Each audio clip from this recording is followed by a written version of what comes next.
Ralph Goodale. I'm the Member of Parliament for Wascana and the Deputy Leader of the Liberal Party of Canada. Well, I first encountered the university through a friend many years ago, Blair Stonechild, who was one of the first faculty members, the first faculty member, and I knew Dr. Lloyd Barber very well and followed his vision through all of those years of developing what was to be then the Saskatchewan Indian Federated College. Years later, I became a Member of Parliament, and the college and the University of Regina were based right in the heart of my Wascana constituency. And when I became Minister of Finance, was in 2003, which was just as the new building was going to be built and just as the new name was changed to First Nations University of Canada. And it became my responsibility to find the first financing to build this new building. So we had to put together a budget and work with all sorts of donors and contributors. The province of Saskatchewan was part of it, the private sector was part of it, the Government of Canada was there with $10 million, and that was my job as Minister of Finance to make sure the money was there. The university stands as a monument to the value and the importance of Aboriginal heritage in Canada, and it is part of the foundation for building the dreams of the future. It is so symbolic in pointing toward young people and pointing toward the future on the basis of that Aboriginal foundation, and that is so crucial for Canada.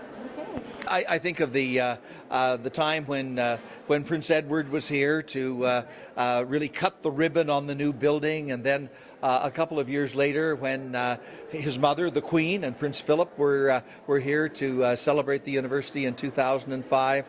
I think of the time when Prince Charles was here just a couple of years ago, again to acknowledge the importance and the value of First Nations University.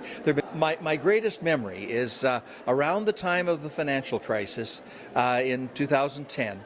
And there were so many questions being asked, so many doubts being raised, and it was the students of this university who really led the way to the solutions. They stood up, they spoke out, they did such an articulate job, they were so credible, and they really convinced all of the other players, whether in Aboriginal and First Nations communities or in different levels of government, that this institution was important.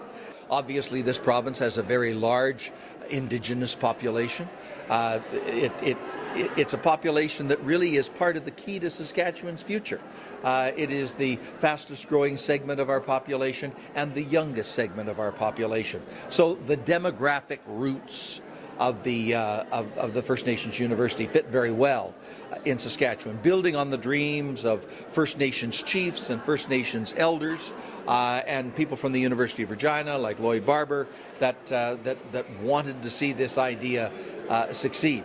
But the university, from its Saskatchewan roots and its Saskatchewan's foundation, has now reached out right across the country. This is a national institution. It's well founded in the province of Saskatchewan, but it has a national future.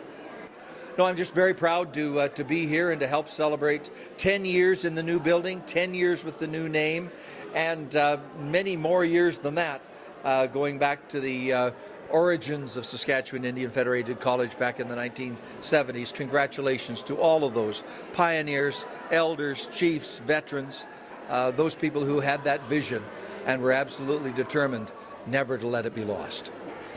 Happy 10th anniversary to First Nations University of Canada and many, many more.